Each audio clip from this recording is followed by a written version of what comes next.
My name is Nevada Gump.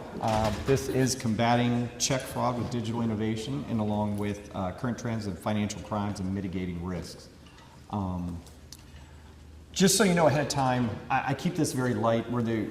Seemingly at this conference, this was the second year we've been invited back by Bill360. So thank you guys for allowing us back. As I understand it, we're the only law enforcement agency in here talking to you guys, so I always appreciate that. So if I go off on a tangent about something in the law enforcement realm, just bear with me, but I do keep this very open to you. So if there's an area that we're talking about that is a particular concern to you, please, raise your hand or speak out. It's fine. It's not like a classroom. I'm here for you guys, right? I don't sell anything. I don't offer anything except for our expertise in this area to give you a little guidance on what's going on out there. If you've heard it before, if you've seen it before, please let me know those kinds of things, because obviously if there's things that you already know, like, oh, we've heard this before, this is dumb. Please let me know. I'm okay with that. No bruised egos here. And also, if there's a particular area that you see that is a particular interest to you, again, talk about it, because you're in the room with a bunch of professionals. And having said that, I certainly do like to kind of gauge the room a bit.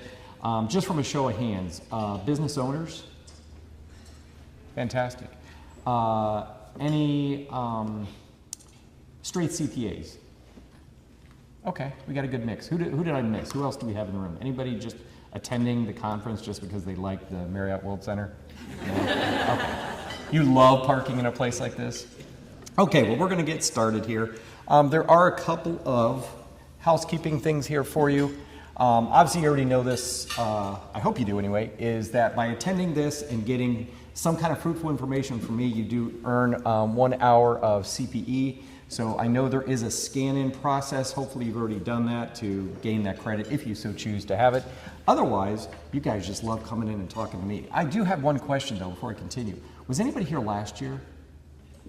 Okay. Was anybody at the little round table or little talk group that I was involved with last year? No? Wow, I gotta do better.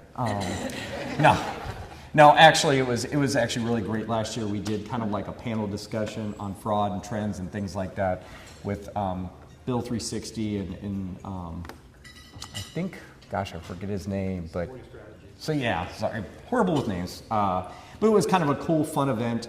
And then of course they asked us to come back and actually have one of these sessions ourselves. So hopefully you'll come back next year. Hopefully we'll be back next year. This again is their kind of feedback slide for you here. If you choose to do that, this is all just housekeeping stuff. I'll get past all this stuff. And that's me. I'm going to blast by that slide because I always hate my face on the screen. I'll get to my background just in a second. Again, this is their lead-in slide here, just the objectives. And of course, this is what we're generally going to talk about, is obviously check fraud is a big deal these days. We're going to talk about how it occurs, the types of check fraud, how you can prevent it, not that it's completely preventable. However, we'll also talk about trends that we're seeing in the financial crimes world, because I always think that's beneficial, because in 20 plus years of doing this, I can tell you that if I would have known then what I know now in fraud, I'm just amazed how we keep seeing the same fraud over and over and over again. So we pound it into people's head, and tomorrow we'll get a phone call of the same type of fraud happening. So anyhow, moving on. All right, getting down to the nitty-gritty of things. Who here has actually been a victim, either in your business or your personal life, of fraud? Okay, you guys are in the perfect spot, right? With that same show of hands, business-related or personal-related? So business fraud. Okay, anybody personally? Okay, a couple of people. My mother. Your mom, okay, fair enough. Identity theft? Okay. So again, this is why I think it's important, not only because you guys are business professionals here, so you can take it back to your clients, take it back to your workforce, but more importantly, for your own life. I like seeing that we're in the right space here. I'm going to start off talking about check fraud, and again, you guys are numbers guys, so I thought you might like this.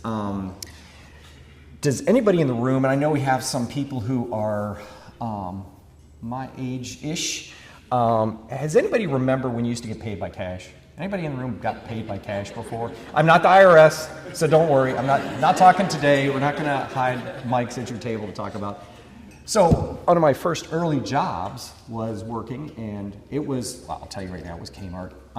But we got paid in cash. So every week we'd go into the office, and they had envelopes with your payroll in there, but it was all in cash. There was no checks. You still got the W-2, so it was all a legit job, but it was that particular company chose to pay us in cash. And that's what kind of stuck in my mind and started talking me through of like, hey, wonder when checks actually started. So you can kind of see the chart here, and really the only reason I point this out is that you can kind of see the peak in the 90s where we were at roughly, I think it's 40 trillion. I'm not sure the numbers, you can see it up there. The point being is obviously in the 90s we really peaked in the check usage. And you started seeing the transition there, the bulk of check transactions. And guess what happened at the same time with a peak of check transactions? The peak of fraud, exactly. So obviously, and I should introduce my colleague here, Steve Arago, who's one of our junior agents here in the office. Much smarter than I am, much more handsome than I am, but I will point it out to him because obviously, you know, in his generation, more than likely all he knows is digital payment systems, right? The days of, I'd be surprised right now if Steve even has a checkbook. Zelle and all the other payment structures. I do, just so you know, I do have a checkbook. Can't find it right now, but I do have it. But really my goal in only pointing this out to you really is to talk about the prevalence of checks and how important they were to business transactions. And that's why I put this little chart up here, and next to it there is even today, 33% of business-to-business transactions are still done by checks. Believe it or not, as much as we come in and talk about how evil checks are, they're very still prevalent out there. And this, I'll tell you this number, I didn't know, I had to research this, and I thought it was kind of cool. 2024, quarter four, 12 million check items still going through the clearinghouse. To me, that's a big number. I didn't realize there was still that much check activity in the world, which makes sense because we're daily getting calls in our office of, hey, our payment structure has been compromised, whether it's checks, whether it's some other system. But I thought the value I thought was kind of interesting too is about a $2,700 average. So still a lot of money going through the clearinghouse in checks. So don't feel bad when I start talking about the evilness of checks. Just know there's a ton of people out there still using checks. We're not going to kick you out of the room. All right, let's go into the basics. Again, you guys probably already know this, but just I would, in my own due diligence, I just want to make sure we're talking about the same things. There's really basically three categories to fraud in checks. Simple forged checks.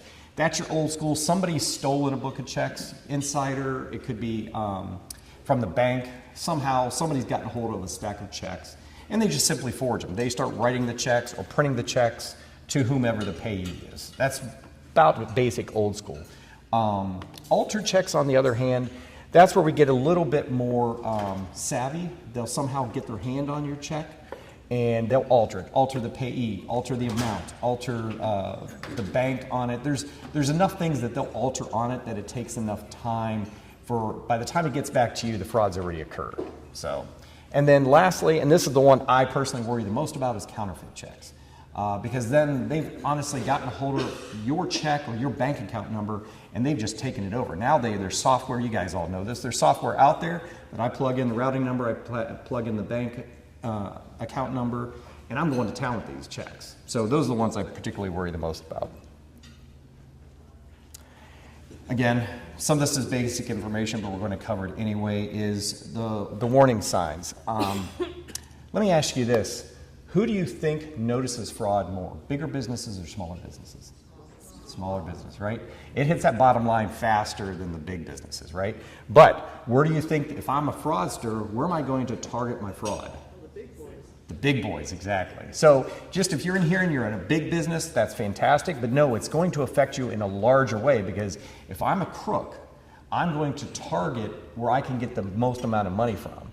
If you own a hair salon, and you're taking check payments in, I'm probably not going to get much money from you. You're probably not holding a ton of reserve in your bank account. If you're a salon owner, I apologize. You're probably not holding a lot of money in your account. But if you are one of the big food processing companies that does, $10, $12 million a year, you're probably holding a lot of money in here. It's probably going to take a little bit more time for you to recognize fraud is occurring unless somebody picks up the phone and calls you, right? So it's going to take that time. The check alterations, and again, this slide is up there really if you are a baseline check user in your company or in your personal life. These are the simple strategies is, making sure you check when those checks get returned to you, or whether, in this day and age, I don't even know, is there anybody actually getting checks returned to you? Is that even a possibility today? It's all digital, right? So that means that you got to go into your bank account or whoever your processor is, and you have to look at those digital images so that you balance it out to whatever you sent out is being returned to you in that same fashion, right? You won't notice it if it's small amounts, if it's only a $100 change. You may not notice it if you're just looking at the bottom line, because, right, as a business, what are you looking at? The bottom line, right? Are you going in there? How diligent are you in going in there to look at each check return, to look at your balance statement? If it's $100 off, are you really paying that close attention to it?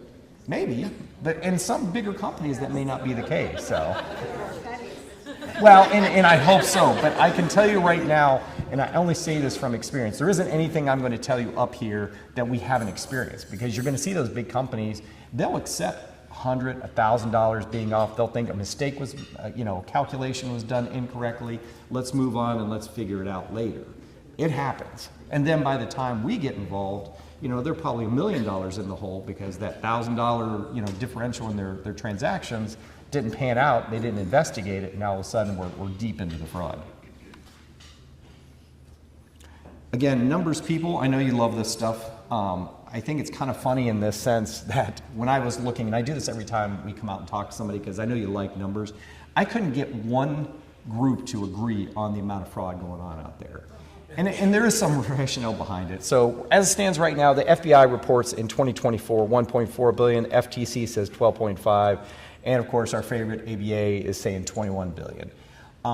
Could all those numbers be accurate? Possibly. The thing that we do know is that not every fraud is reported. So they may report it to the banks, but they may not report it to law enforcement. So very likely you could have the FBI who's tracking stats through law enforcement agencies that may just not report it. So it kind of makes sense for it to be lower on the federal law enforcement side than it is on the banking side. Is that a lot of money? Yeah. Okay, is there anybody in here that does that much business that doesn't think that 1.4 is not a big number? Really? Okay, I just, of course, I love throwing this in here, is that Uncle Sam, you would think, right, we're all big high-speed agents, big fat federal government, you would think would be far ahead of this curve. No. 688 million just in fraud with U.S. Treasury checks. I kind of chuckle when I was doing this about a week before I was doing these slides for these guys. My daughter is a 20-year-old, almost to be a 21-year-old, did her taxes for the very first time. And she did it, and she got a little, refund she was all excited about. And I'm like, yeah, I got to pay, but, again, love the IRS. So we got everything done, did the electronic, information on the tax return to get her the refund. And she kept asking me, she's like, Dad, why isn't my refund coming? I'm like, I don't know, it's IRS, takes forever, whatever. And all of a sudden, about a week before we're doing this slide, a check shows up at our mailbox. And I'm like, why is there a check here? And apparently the dumb girl, transposed a number, so the account number didn't match. So when they went to do the direct deposit, it didn't match, so it generated a check. And it was kind of in my mind, it's like, see, now I can see why fraud. I wasn't expecting that check. She was expecting that direct deposit into her account, but she wasn't expecting a check. Could that check have gotten pulled out of the mail somehow and gotten into somebody's hand who thinks, hey, probably one of the most copied counterfeited checks is the U.S. Treasury check. Because who can deny a U.S. Treasury check? Nobody, right? Now you bring your personal check that says Nevada Gump into the bank, and I'm like, wait, now I need a blood sample, I need your social security number, I need all this stuff, right? Treasury check, they're not going to turn that down at all. One of the most commonly counterfeited checks. So what I'm saying is that the federal government is not immune to this as well. Sorry, these are some actual images. Old cases already disposed of, so don't worry that we're not diming out somebody here. The simple answer is why. And I can tell you, I could sit up here for the rest of the day, and again, trying to be mindful of your time, I could sit up here all day and tell you the reasons why. But it's pretty simple. It's easy. All of these pictures that we have here are actually from real cases. And I particularly like this one on the side. It really tells if there's a story to be told in a picture, that's it. Where are all the checks? How do they get delivered? Through the mail, right? So if somebody gets access into one of these mailboxes, especially for the businesses, in our own office building, we have these boxes in the ground floor where a bunch of mail comes into all day. We have in our office building, we have a bunch of lawyers. I don't know, there's a bunch of people in our building. But I see them down there all the time, and I always think, it's like, I wonder what's in these mailboxes. Who's getting stuff delivered? It just, again, I try, even though I'm a little older, I try to imagine, like, well, how have we not moved away from mail? But, you know, obviously it's a necessary evil. I was telling Stephen, this happened last year, and I mentioned it last year, was a couple of days ago, I took my son for his semi-annual dental cleaning. And of course, small dentist's office, I walk in, we check in, he sits down, and as I'm sitting there, they're like, oh, you need to update this paperwork. I'm doing, and there's a tray, and this was here last year. And I didn't say anything. Again, I'm not saying who I am to them. There's a tray right there with their incoming mail for the day. So the mailman comes in, lays the mail on the tray, and I'm literally, it is here, I'm here. And I look over, as she's doing her stuff, I look over, and I saw Aetna. You could clearly tell it was a check from Aetna. And in my mind, I'm like, it would have taken nothing for me to step over there, grab that check, put it in my jacket, put it in my pocket, whatever, and walk out. Nobody would have had a clue. She had her head down in that, but it was accessibility. So my point in saying is that why it's easy, all right? Anything you can put your hands on, people can counterfeit, they can take abuses of. So obviously I put the old picture that I thought the Versa check was kind of cool. I'm sure there's different software out there now, but quite simply, it's just easy. Really, and this will kind of translate into when we start talking about the trends in fraud, is that now the crooks are getting smarter in the sense that now it's not, it's not me going and stealing your check, counting and fitting your check, and then trying to deposit it into an account. Now we've layered it. We've gotten smarter because that guy's probably been arrested once and be like, oh, nope, I'm not going to do that again. Now we're going to layer it. So I may be the person who steals the check, but now I'm going to either hand them off or I'm going to sell them to somebody else who's either one going to counterfeit your check, most likely, because now they've got your routing number, they got your bank account number, and they're going to duplicate that for as many times as they want to. Or they're going to sell them. The dark web, which is another slide I have on here, is the dark web. There is a ton of traffic on the dark web of you can buy your checks. So and I've got a slide that shows it on here. There's actually, there's a big investigation into, I won't mention so I don't get in trouble, a particular social media platform that you can be routed into the place to buy stolen checks. But just know it's out there. So if you have checks that come up missing, there's a good chance that you can buy it on the web, just like your personal information. I mean, I hope you guys are smart enough to know that anything is available on the dark web. Your information, my information, Office of Personnel Management couldn't keep my information contained. So I know my personal information's been hacked half a dozen times over my lifetime. So it's not, nobody's immune from it. And to that end is low risk of getting caught, and also probably more importantly is the penalties, and this is where it's kind of sad for us. The penalties for these types of financial crimes are pretty low. And we were just talking about it yesterday. I worked a case involving any Seminole County people here, local Seminole County people here? No? Good. There was a particular politician who got caught up in some fraud in Seminole County a couple of years ago, and he was responsible for a lot of fraud. And we put him in jail, and he got, I think, 12 to 15 years, I think was his sentence, which is unusually high for a fraud case. I mean, quite honestly, I mean, you've got to be getting into the multi-million-dollar frauds to get a real stiff penalty. Who do you think knows that? Criminals. The criminals do, right? So they know if they keep it under a threshold, then, yeah, you might get probation, maybe you'll get a year, but if I've stolen $1 million, is that worth a year in jail? I mean, obviously we're all smart, of course not. But to a criminal, is it? Maybe, maybe not. Just know that the penalties are very low for financial crimes. And to some extent, I guess you have to understand that. I mean, obviously we got to keep the jail space, and trust me, I love putting people in handcuffs. I love putting people in handcuffs. I mean, don't get me wrong, but at the end of the day, I don't make the determination on how much time they go to jail for. Our job is to investigate it, slap them in handcuffs, and get them to the jail, and then after that, then it's up to a judge. But just know that the penalties are pretty low for these kinds of crimes. And of course, the how.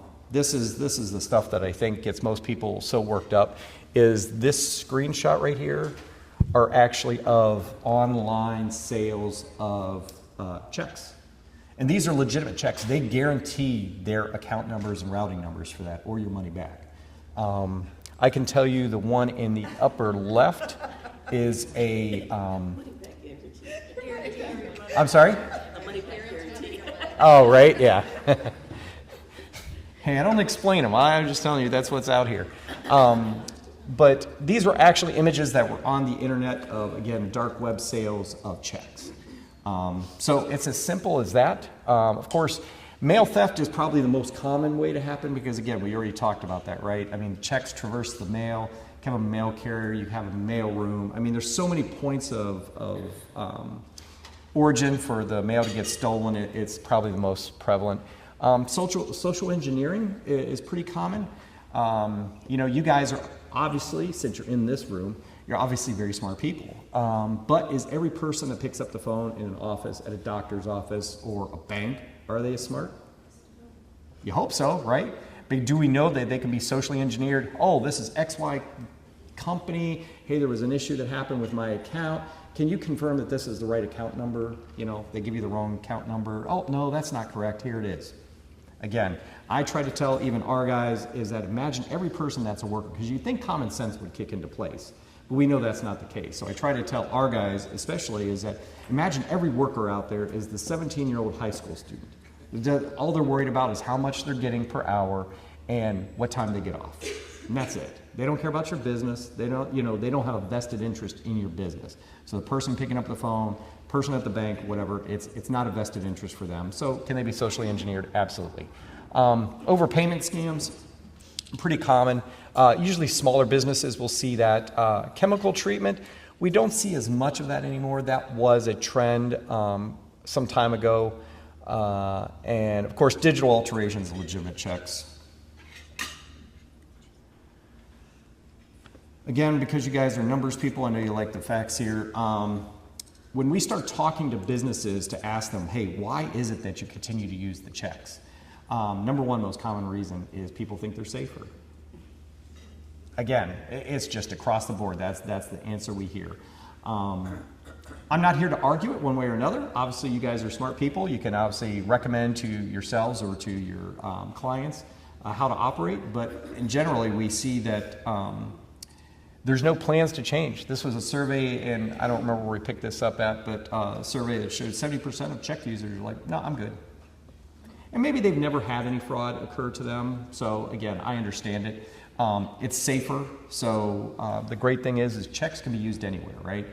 I had a guy, unfortunately, had to pay a lot of money for an air conditioning repair a couple of weeks ago. And I told you, I do have a checkbook. I don't usually know where it's at. It's somewhere in a drawer stashed away because we never use checks. And he came in $3,450 later, I might add. I was like, oh, can I Zelle you? How do you want payment? Do you send me a QuickBooks link, something like that? He goes, no, I checks and cash. And I'm like, well, sorry, brother, I have $3,500 laying around, I can tell you that.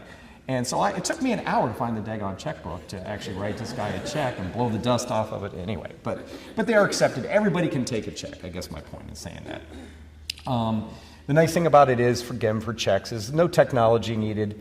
It's just paper transaction. And then I would probably say the number two most important reason, especially for small businesses that don't like to move away from checks, is the cost. Because we know there's a cost incurred with any technological advancement that you're doing within your financial infrastructure. So we know that. And this is where I kind of make our payment people mad. This is where I kind of do a little transition. Only in the sense that, you know, as bad as checks are, and as much as there is a push to go to electronic payment processing, there's no platform out there that's 100% safe. All you got to do is Google it today, and I mean, goodness, I see these across the wire all the time of another big payment processor that's gotten breached. Then all these cards and all these bank accounts are compromised. It happens. I'd like to say most of the companies here that you're seeing are up to speed on controlling this kind of stuff, but it still happens. We have guys like Steve that are way, way smarter than I am. These are the guys and our guys in our office that are I sadly, and bear with me, I do call them the nerds, because they're way smarter than I. I'm the knuckle dragger, right? I'm the one that goes out, grabs the bad guy, shoves him in the car, puts a hood over. No, I don't do that. But no, we have some really smart guys that will then go into the systems, that, their servers, and find out where the breaches happened at and dig this out. But again, the point being is that there's no such thing as a 100% safe system. So what we tell you is that mitigation is the key.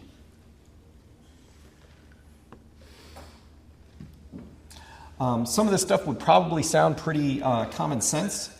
Is obviously educate your employees. You're a medium, large size company. Obviously, if you're small, there's probably you, family members, maybe 1 or 2 employees, up to 10 employees, whatever. But education is really the key. And that's why I love when I see a room filled like this.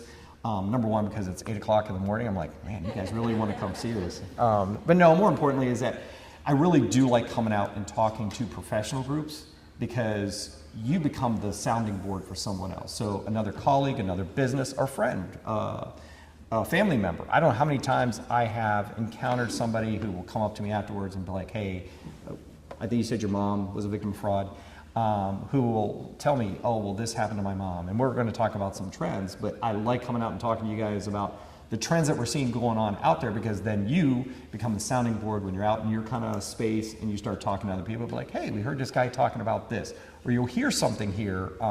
So education is big for us. So whether it's on fraud detection or the things you're seeing out in the world, and hopefully, I hope not, but I'm quite sure when we start talking about trends, we're going to talk about some stuff you've either at minimum heard of, more than likely there's a possibility somebody's in here who's already experienced it. I won't dig deep into this because I'm quite sure you guys know some of the preventative measures here. Again, positive pay solutions are very popular stuff out there, but we know everything comes at a cost, so we understand that. And the one is personally my favorite is the mail. I'm just so, like I told you, the incident at the dentist office, and I see it all the time. I don't always, dig that hard on it. Just happened to be as days before we were coming to this, I walk in the dentist office and boom, right there's the checks. Just so easy for the picking.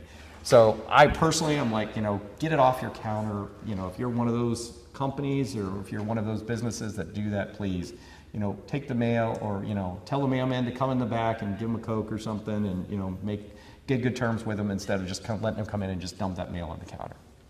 And of course, this is a plug for digital payments as well, so stop using checks.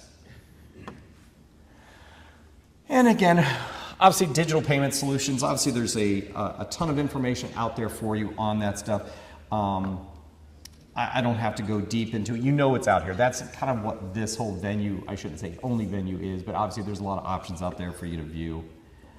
Which brings me into our trends. Any questions so far? Because I kind of did, and trying to keep timely, because we're right about at 8:30. I try to condense down the portion of talking about check fraud and what the trends are out there, because I'm going to transition to kind of the things that we're seeing out there is trends in financial crimes away from check fraud, although they kind of intersect in many ways. But any questions? Yes, sir. You had a picture of a mailbox with its flag up. Is it better to not ever mail things out? Is that a red flag for people just to come grab it? 100%. I could, again, and trying to be timely, I could sit here and tell you case after case after case in different states. I don't think I was personally involved in this particular case, but there were people who were going through rural mailboxes and finding either mail coming in or mail coming out. As a matter of fact, and I'll mention just because Steven's here and we were just talking about this yesterday, is he's just started a case involving, bear with me, the theft of checks going to churches. So I'm sorry? I just had that with my client. Oh, see, and we said there's... They stole the checks out of the mailbox, $12,000. Well, and we were just talking about this yesterday. Again, it was kind of a unique case in the sense that we actually, sorry, I'm going to try not to use the lingo, the perps, the bad guys in it, actually opened up an account, presumably in their own name, and were trying to deposit these checks into the account. So not a real smart person, but again, hey, that's how we find out some things. Not every person who's a smart guy goes to prison, right? But my point in saying that is there were cases where I've worked in the past, or I shouldn't say we've worked in the past, where yes, they have targeted mailboxes for either mail that's in there, where you're receiving a check, or the flag. The flag tells you, anybody, again, I bear with my age friends here, Not everybody knows what a flag up on your old school mailbox means, right? I mean, in case you don't know, I won't embarrass you. It does mean, hey, mailman, there's mail in here. Please take it with you and deliver it or get it into the process for delivery. But it does send out a flag for bad guys who are like, oh, what's in there? Could it be your check to, an elderly person sending a check to the church? 100%. We still haven't, quite honestly, and I keep pointing to Stephen, is we really haven't figured out that point of compromise yet, because apparently this is churches and all over the state of Florida. This isn't in one particular area, but they were all checks to a church. So whether it's a mail carrier, whether it's somebody at a processing center, it is in Florida, so we know it's connected to Florida. But how many churches total? Over 50. 50 different churches. So we're still in the works on that. But again, it's that daggone check. So bear with us. I'm sorry. Did that answer your question? Yeah. Any other questions regarding check fraud? And just know, yeah, go ahead. Not a question. Sure. My husband works for USPS. Oh. It would be a miracle to have everybody stop using paper checks. Even credit cards get stolen. Oh, yeah. Debit cards get stolen. Fellow carriers have been killed over this. Yeah. They follow the trucks. My husband had a situation. So we have an agreement in the morning. We always do a kiss and a hug because I don't know if he's coming home. Oh, wow. So it is nasty. And the CBUs, like you said, it's a big hit. The rural, put your flag up, all of that. It's like, just stop.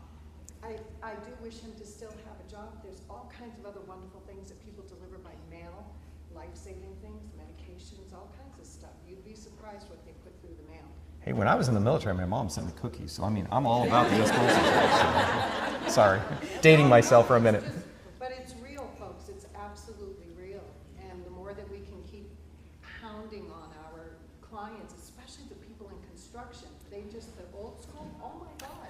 And they're writing checks that are six figures. It's just unbelievable. Thank you for the moment. No, and it's great. And number one, thank you to your husband for doing the U.S. Postal Service work. I've known several mail carriers, and they get beat up a lot, and both figuratively and physically in their job. But always makes you want to be nicer to the mail people at the post office. You're going in and it's like, yeah, I didn't think of that. We at least could carry guns.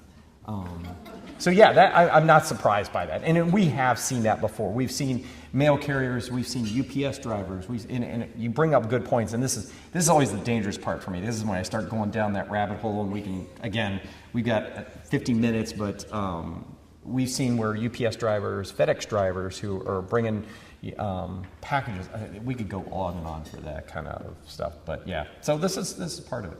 Anything else? Yes? I was at a fraud examiner's meeting a few months ago, and we were told that companies like Costco that you can go get checks printed, they no longer verify that the bank account is the person who's ordering the check. Wow. Did you guys all hear that? No. Could you speak a little up? Oh, yeah. Hey, wait a minute. They told me about this. And there's no way that I'm going to throw this because somebody is going to get nailed in the head.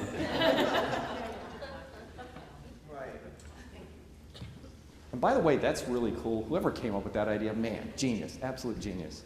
I was at a fraud examiner's meeting a couple of months ago, and we were told that companies like Costco and things you can order checks from, they no longer are required to verify that the account number actually belongs to the people that are ordering the checks. So Amazing. So if you have routing an account number, you can go order checks with anybody's name on it. And I can tell you that's a surprise to me because, again, that one old picture, the Versa checks that were there, that's an actually very dated picture. That's probably 10 years old or so, maybe even older than that. But I was kind of in hopes that maybe we've gotten a little bit smarter to, at least do some verification. But I still love this thing. The guys in the back said, it's like, oh, we'll throw it to the person. I'm like, yeah. There's no dodgeball being played here, guys. Okay. Who else? We had somebody else. I have a question. Sure. So like in other countries, they don't really write checks. And I saw a headline, this was like a year ago, so I may be misremembering, but that we were going to start to implement, or there was banks that were getting on with a process to implement some sort of SWIFT system, like how Europe has, and basically get rid of checks. Is that really something that's like going to happen, or not really? Probably not. Can we use the cube? Oh, yeah. Okay, because that's got to get onto the recording. Oh, thank you. I was not aware that that actually What gets. she says won't be heard on the Oh, recording of this. yeah. Would you mind repeating that for everyone? Oh, sure. Now I gotta We're gonna remember get what I into throwing said. this. I can see it already. But I guess, like, in other countries, it's my understanding that they don't really use checks. And in part, like in Europe, I think they use the SWIFT system is what replaced checks for them. And so I saw a headline, I don't know, a year ago, so I may be misremembering this, but I saw that Chase and Bank of America were getting on board with implementing a SWIFT system for the United States. Is that really happening? Is that happening? I don't even know. The simple answer is I don't know. I have read the same things you're talking about. I do tend to try to stay up on top of trends and how the Treasury is trying to implement some different things. I have read that. And you said it, I think, exactly right. I don't think probably in our lifetime we're going to see that because, I mean, you saw the chart up there. For the amount of checks that are still in circulation now, it would be, they would almost have to make it every other payment system free to get somebody convinced that far to implement or take away checks. I mean, I really can't answer that because I really don't know, but I did see that, I don't know if it's the exact same article, but I have read things before where the big banks are trying to minimize the check usage and just move all to digital payments. I don't know. Very simple. I don't know. Talk to your congressman. Maybe that's something you push ahead. I really don't know. That's a good point, though. Yes, sir. Oh, cube.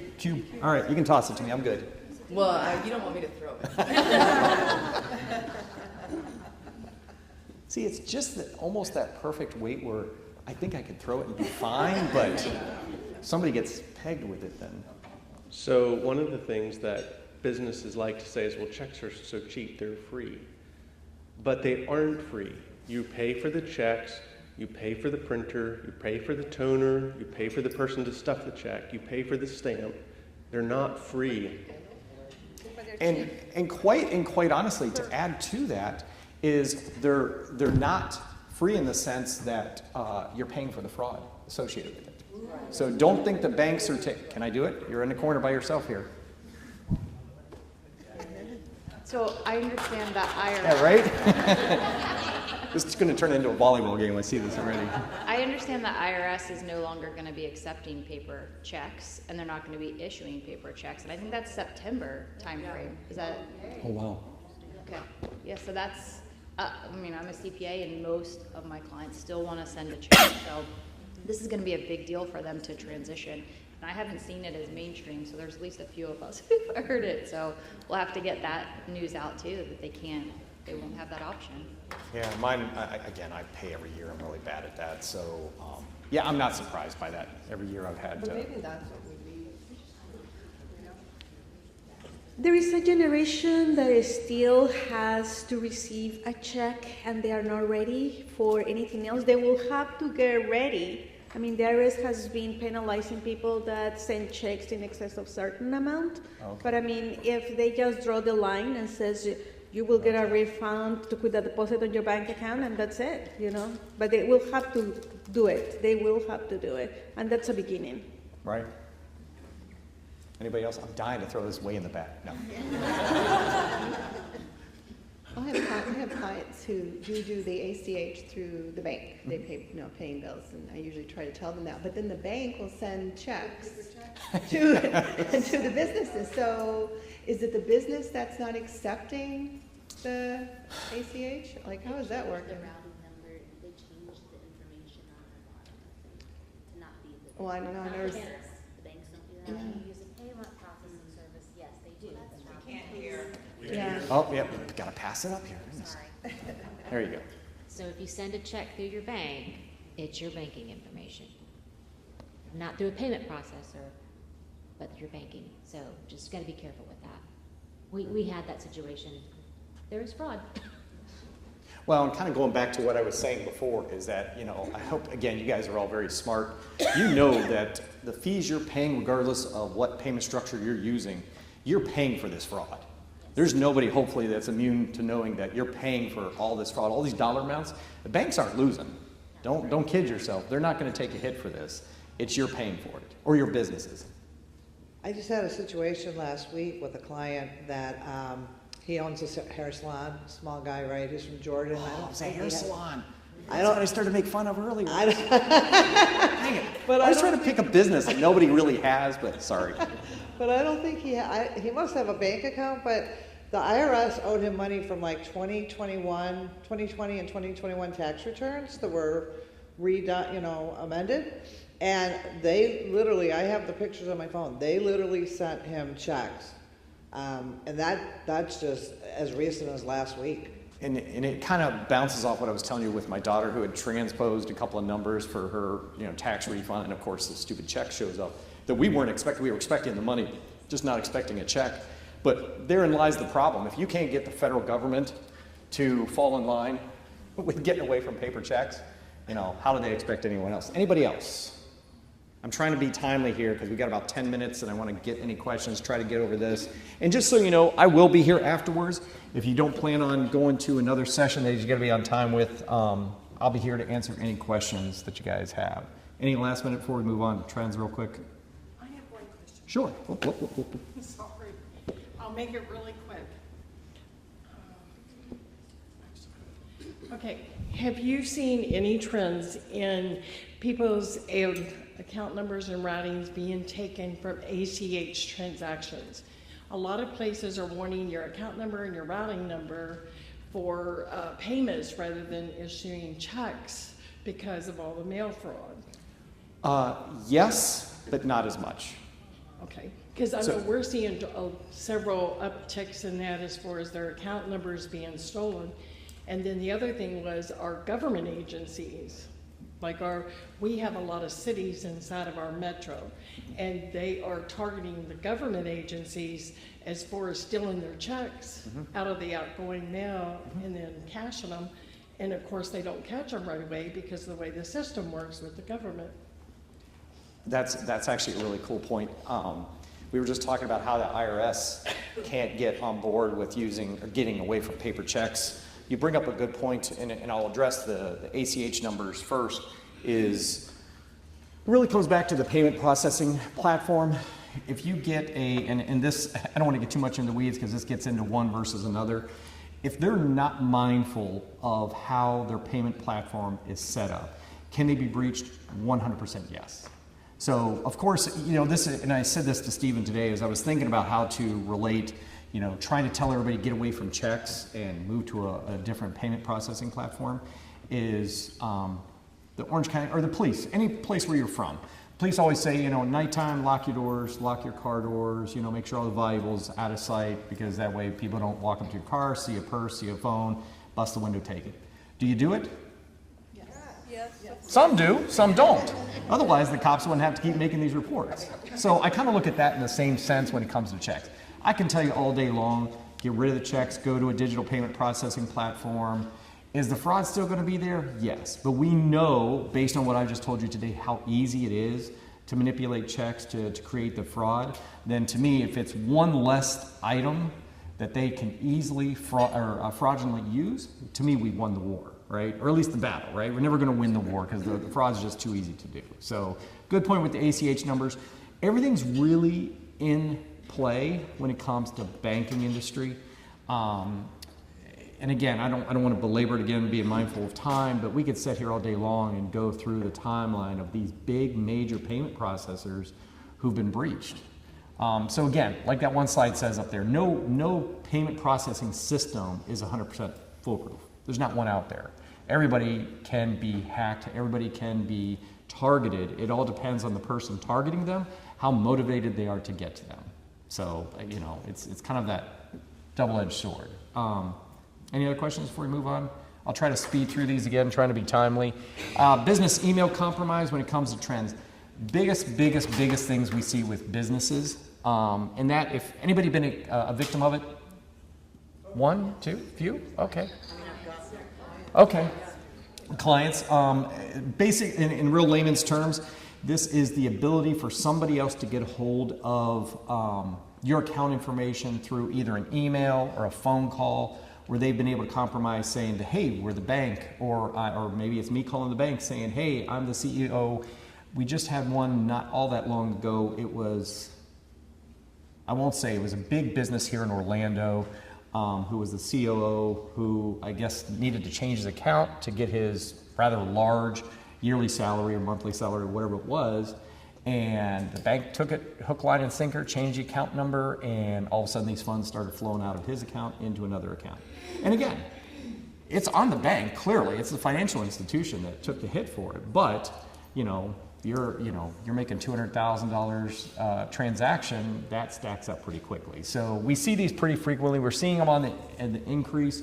We try to interject when we do see them. There are means that we have in which, like, if the funds have been transferred to a particular bank, we do have a means from which to actually stop that. We work with the Treasury pretty frequently, where we will get in there and we'll get the funds stopped if they're in a bank. Now, if they've moved out of the bank, there's not much help that we can do there, but from that standpoint. But we see this pretty frequently.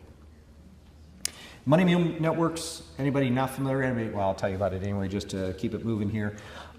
Just like I was talking about with the check, you don't have one person involved in any of these frauds. It's multi-layered people.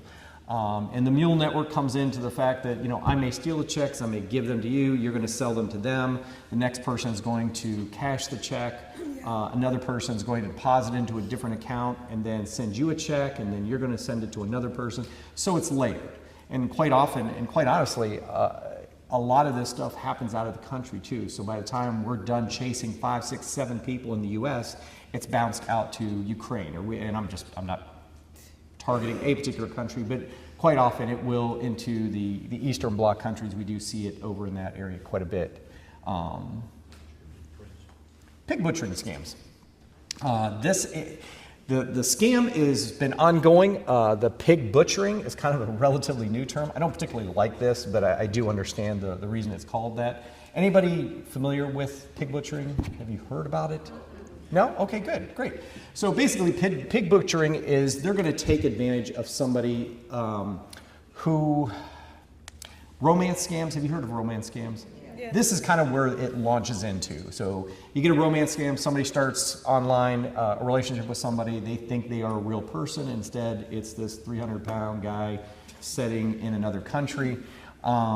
They play on their weaknesses, whether it's emotional, romance, they'll get involved with them, all on the phone, and they'll convince them to, hey, I'm poor, I need travel, or I need this, or it'll be an investment scam. Hey, I've got this big plot of land in some state, and I need to get rid of I need to sell it, I need to buy it. I mean, there's a scam involved with it. And all it takes is somebody who is either, sadly, it happens to the elderly a lot, because I don't want to say generally, but they tend to be a little bit easier to convince on some of these things, and they'll somehow get them the money they're looking for, whether it's through a wire, whether it's through a check, whatever it is. And they call it pig butchering because the process is they're trying to fatten them up. They're trying to say, hey, give me some more money here. But they want them all in on the victim. And then, of course, they drain them dry. We worked a case here locally where we had a very elderly lady down near the southern part of our area here in Orlando who was convinced to transfer $1 million and buy $1 million worth of gold. And they were pretty successful in getting... That got stopped. However, there was some other transfers of money that had happened through a courier, which we thought when we hear it, we're thinking a courier. I like bodies that I could put my hands on versus digital type. But come to find out, that person was just another money mule who was there to pick it up, transfer it to another person, transfer it to another person, and then it's out of the country. So very common. Cryptocurrencies, crimes, again, it's one of those things that you're going to see a lot of this stuff. Investment scams are very popular. Did anybody hear, and again, I'm bearing with my time, sorry. Anybody get the text message from EasyPass saying you owed money with EasyPass? Yeah. Phishing scam, right? Yeah. Again, there's people that fell for it. We all know that. But again, it's just one of those easy scams. I mean, anything a fraudster can do, because again, like the stuff I told you earlier, it's easy, low penalties for it. They can get you to click on that, or they can put you, oh man, I was a Virginia resident. So when I saw that the first time, I'm like, I do still have an EasyPass, maybe, but of course, they don't text me and it doesn't have bad language on it and, stuff like that. Impersonation scams, we see a lot of scams of people calling victims and saying, hey, you owe money to the IRS, or you owe money there's a warrant out for your arrest because somebody stole your identity and your identity's been used to purchase land. Now, so to prevent a warrant from being issued for your arrest, you need to pay this loan off. And again, you get somebody who maybe is not fully briefed on some of the scams that are going around, but like, oh my goodness, I don't want to get arrested. What do I need to do? Well, hey, take $50,000, go to a Bitcoin ATM and deposit it in there. Well, as you probably know, the IRS, they can't get away from paper checks. They're certainly not taking Bitcoin. So it's just, again, I could sit here all day, but I'm just trying to be a little timely with it. Identity theft, that has not slowed down at all. They've just now gotten a little bit more creative. We've gotten a little better with keeping some of this information solid, but it's no different than ACH information, right? If somebody wants your information, they're going to get it.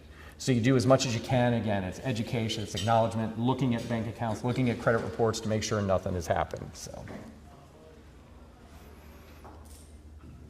dark web, I kind of talked about that earlier, is pretty much anything you want to buy that is bad is on the dark web. We won't get into how to get to it because I know somebody will be like, let me just explore what can I buy today. No, of course not. But pretty much anything you want, you can find. Those checks that I was talking, the images I was talking about, were found on the dark web. Those are active checking accounts. They're stolen in bulk, and you can buy them in bulk. And it's for that purpose. So the business probably thinks just a check that's lost in the mail. We see that all the time. Yes, ma'am. I don't even know how to get to the dark web. Is That's it like good. www? Now you're right in dark. Yeah. Google darkweb.com. See where that goes. We'll see you in a couple days. All right, just to wrap it up, and again, I'll open it up for questions if you're not leaving. If you are, we'll get you out of here. Again, this is just a wrap on what we talked about. Again, you're here on that first step because you're educating yourselves. Hopefully, I've given you a few tidbits, a few learning points that then can help you down the road. Internal controls, and explore some kind of digital payment options if you choose to.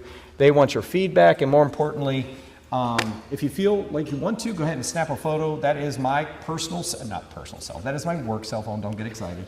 By all means, if you have a question, something comes up, if you need information, we're here for you. We're all public servants. Both Stephen and I both would be more than happy. I listen to this young cat talk to people on the phone, and obviously that's the young cat mentality. He's like customer service. He's like, what can I help you with? And me, I'm like, get off my phone. I'm trying to talk to you. So it is a difference. I won't do that to you, I promise. Any other questions? 8:53. Tried to keep it within there. So thank you.